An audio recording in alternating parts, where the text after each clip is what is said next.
chasing down these heroes.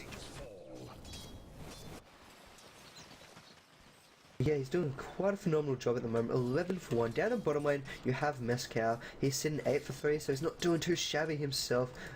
Unfortunately, this Clockwork, he's not going to be able to do too much. They do have vision of him. They're waiting for him to take a little bit out of caution. If he comes up too high, as these supports rotate in, he is one dead robotic hero. I think he's going to come down, he's going to pick up that double damage, rotate back in mid. He's going to miss out a little bit of XP from this Invoker to 9, which, as an OD, you don't want to lose that too early on into the game. You want to have that XP advantage, which you generally get due to your Astral Imprisonment. Once you're in that Astral Imprisonment, you are locked down. You lose XP if a creep dies while you are in it, which is a very big pain. I'm just going to force Astpays.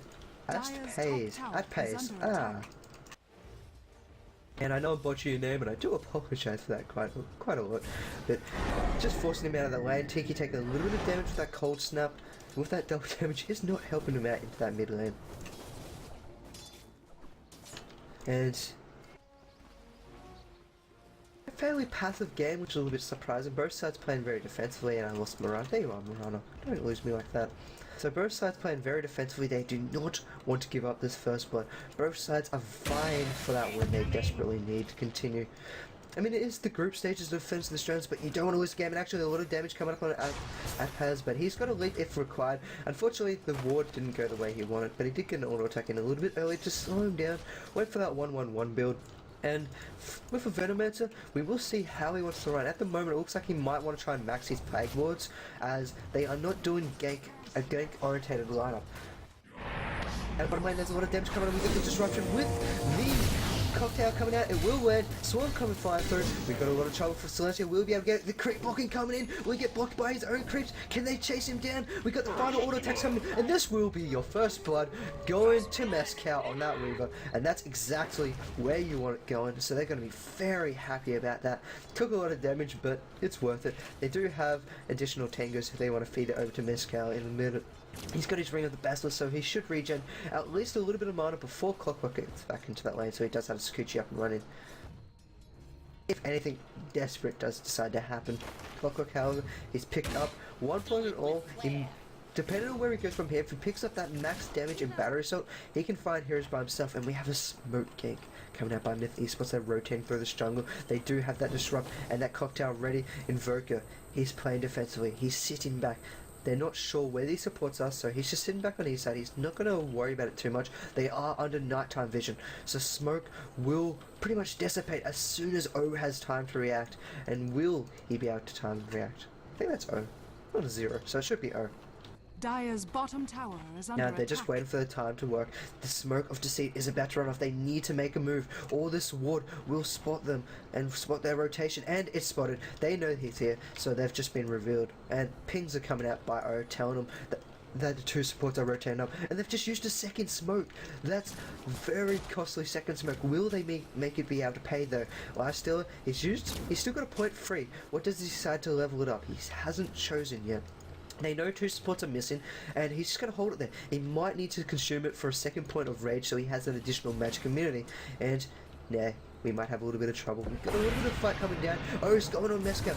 Will he be able to find the kill? He's got the cold snap going, but he will just Akuchi away. And there we go. Disruption comes out. Smoke is being popped. Cocktail is being channeled. He gets it up. Will he be able to get it off in time? He does. It does a lot of damage to Optic. He's sitting underneath the acid. Space comes on in. He gets the arrow. He does find himself a kill on that Ruby. At the same time, Adro, he'll pick up himself a kill on that support Alchemist. And at pace, he's trapped. He's been auto-attacked down. And double kill.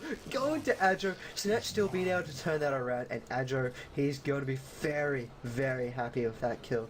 Luckily, he went for that early phase boots instead of the Midas, because that phase boots allowed him to keep up, did the damage. If he went for that Midas, he wouldn't have had the movement speed to keep up and find that double kill. So Hacho, knowing where he wants to go, he's got that very early gold lead now. He's 35 for 7. With that additional double kill, he's put himself ahead of that Weaver. Weaver, however, did pick up that early first blood gold, so he is keeping his little, not too far behind, only 200 gold away. Working towards his Lincoln Sphere, very early Lincoln Sphere. It's going to be a nice choice, I'd like to say, against the side of Snatch still. I mean, you do get to avoid Invoker and Rubik, and the open wounds. However, I'd kind of like a little bit of a damage item coming out inside the lead. If you can get that very early damage item with that first blood, then you can cause a lot of havoc. You run on in, your Sakuchi avoids all the slows for the Sakuchi of Sakuchi avoids the slow of the Gale for the time while you're in that Sakuchi, so you can get away from that Gale and any potential threat. So you can do a lot of damage. You can burst down these two support heroes. However, he is going for that safe right goal for Lincoln Sphere, which isn't wrong by any means. I mean, it is almost a standard onto Weaver these days, but just having a little bit of damage earlier on that Weaver can cause a snowball effect if you play your cards right. So we do have Myth. They once again have both supports rotating around. Oh, you got to be careful. He knows something's up. Tinky's playing ridiculously aggressive. He doesn't want to get Astral, because if he gets Astral, there's a clock down. If he gets Astral, there's a disruption. So there's a lot of kind of lockdown or control abilities waiting for that cocktail to come off, and we do have that clock where he's going to rotate around. Will they be able to take this fight 2v3? He's got that hook shot up and range. He's in range. He's going to slowly walk away. He's not going to worry about it too much anymore. He's going to come in. He's going to reveal himself under daylight vision, so they know something's up, and something's up. So he's down here. Illusion. At the moment, once again, we're going back into this passive game. Snatch still, they don't seem to want to take a fight. They're happy enough letting Myth eSports come to them. The last rotation, they knew what was up. They knew two heroes was coming top, and they found a double kill onto their lifesteal, who has, what's he's got coming to him? He's got drums coming to him. So he's going for these mid-game cheap items. So it looks like Snatch still, they want to have this mid-game timing. I mean, you have the heroes for it. You have O. You get stronger with levels, and especially in mid-game, as he gets later, if he doesn't have the items, he will fall off. But that's not the case at the moment, as we are only 9 minutes in. Have Venomancer, while still going for these mid-games, and you have a Clockwork with that lockdown early on. If you can hit hard and fast before this Weaver starts to take off, then you'll find a lot of damage, you'll find a lot of lockdown, and you could possibly find those early tower kills. Speaking of tower kills, neither side has that early tower pushing kind of style. So it probably won't be till about 15 minutes till we could see the first tower go down on either side, which is a fairly late tower, especially in the current meta. One of the meta these days, they want to try and get rotations, force teams go up or act, and then go for these towers yourself while they're reacting to other situations around the map, but neither side is trying to force that. They just go for this farm up. They're seeing who can get the most farm. Both sides have the potential to take this game late. I mean, Lifestealer, he ridiculously strong. I mean, he's got his own BKB and he can go for all those damage items himself, so he doesn't need to worry about too much about picking up that BKB, which offers an additional slot for other items. So down bottom, Tower take a little bit of damage. Clockwork not going to be able to do too much. He might try and, I'd like to see him right click onto Mescal and force these creeps off the tower so you can open up your tower to auto attack Mescal a little bit, but instead the tower's taking a lot of damage, so my 15-minute prediction is gonna be absolutely blown out the window. Regen being picked up by the Invoker. There we go. He's pulling the creeps off the tower, but it might be a little bit too late. The tower is fallen almost into deny range. One more attack, and there we go. It's into deny range. Mescal doesn't want to give it up. Hookshot comes right in. TP support coming all around. He will time lapse to that. It gets disrupted instantly. So Gale comes out. Joppy should fall here. There's no way he's going to be able to get on out of here. So they will get a kill. They should get a deny. So that's a very strong and fast instant TP support coming out by Snatch still. And so that's it. He goes back. He takes it out and denied. they find a kill, they get a deny, and that is extremely worth it. Life's still doing a lot of damage to at pays, but he does have that TP. If he not TP, he does have that leap if he does need to get on out of there.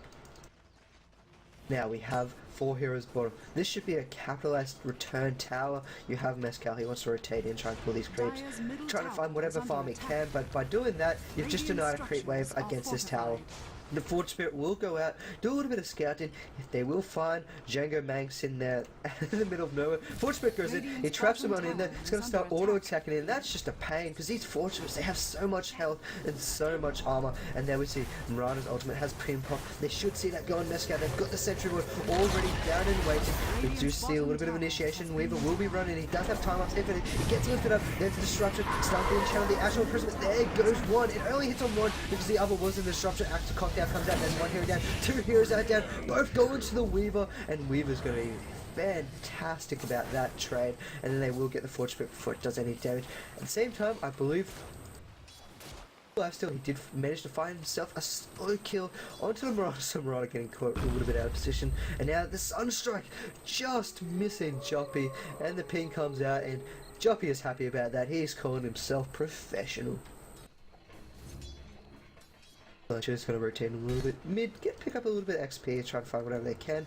Was the tower denied and all of that? The tower was denied, so the trade for Myth Esports getting the tower denied and 2 hero kills, they're going to be extremely happy about that. Marauder did not find himself a kill. I'm a little bit surprised he did not want to try and leap for that and find the additional auto attack onto the lifesteal. He thought there may have been support around there, and speaking of support, Adro, he's coming on in, the leap, and there's the clockwork, he's already ready to team support, there's the Sunstrike and Crunch. Marauder had no chance in the world. Shadow Demon being played by that Juppy tried to get on in, tried to get that disrupt. If you could have got that disrupt, you can force one of the heroes or even the disruption unit outside the cogs, and that would have avoided a lot of the damage and given your Marauder just a little bit more chance of surviving, or causing a little bit more time for your mid lane or your bottom lane to push up. Could be the case. Have a little look at this net worth.